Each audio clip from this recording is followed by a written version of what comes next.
من ورشة صغيرة بقى عنده كيان ضخم بيشغل أكتر من 3000 عامل، وأقل طقم عنده ما يقلش عن 100,000 جنيه. واللي هتشوفه في المصنع بتاعه مفاجأة. مين هو حمادة فاروق ملك الأثاث في مصر؟ حمادة فاروق الاسم اللي بقى ليه صيت في كل حتة، واللي أي ظهور ليه بيعمل دوشة على السوشيال ميديا بسبب جرأته في تصريحاته وإطلالاته اللي ب100,000 جنيه وهو طالع. في حكاية أكبر بكتير وراه، أصل الموضوع مش مجرد ستايل وفلوس، ده في رحلة صعود حقيقية بدأت وهو لسه شاب عنده 24 سنة بس. القصة بدأت من ورشة صغيرة أبوه أسسها سنة 1974، ورشة على قدها، شغل محدود وإمكانيات بسيطة. لكن لما حمادة استلم موبيكا ما كملش على نفس الطريق، لا قلب الدنيا حرفيا. قرر ان الورشة دي لازم تبقى مصنع، والمصنع يبقى كيان، والكيان يبقى صناعة تقيلة، وفعلا ده اللي حصل.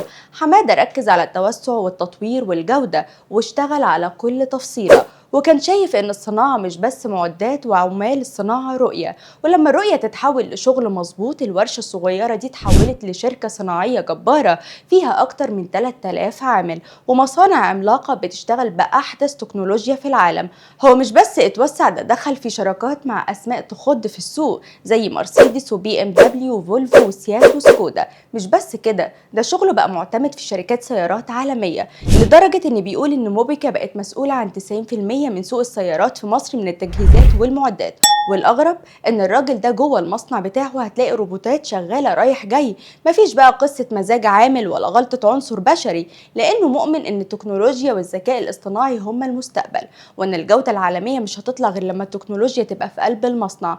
وبعيد عن الصناعة، حمادة دخل التعليم كمان، وفتح مدارس دولية واشتغل على التعليم الذكي، وكمان عامل منصة اسمها اي ليرن بيدعم بيها رواد الأعمال والشباب اللي عندهم أفكار ومش عارفين يبدأوا منين.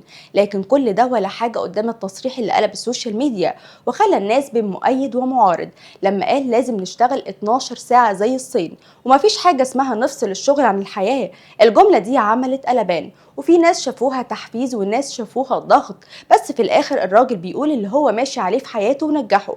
نيجي بقى لإطلالاته. حمادة ظهر مرة في برنامج بنص بيجامة ب139,000 جنيه، وظهر تاني بطقم شبه بتاع الصاعقة ب255,000 جنيه. يعني تقدر تقول إن أقل طقم عنده بيبدأ من 100,000 جنيه وانت طالع. حمادة فاروق نموذج مختلف من رجال الأعمال، بيلفت النظر، بس في النهاية واحد بدأ من ورشة صغيرة وقرر ما يبقاش نسخة من اللي قبله، فبقى اسم بيتهزله السوق كله.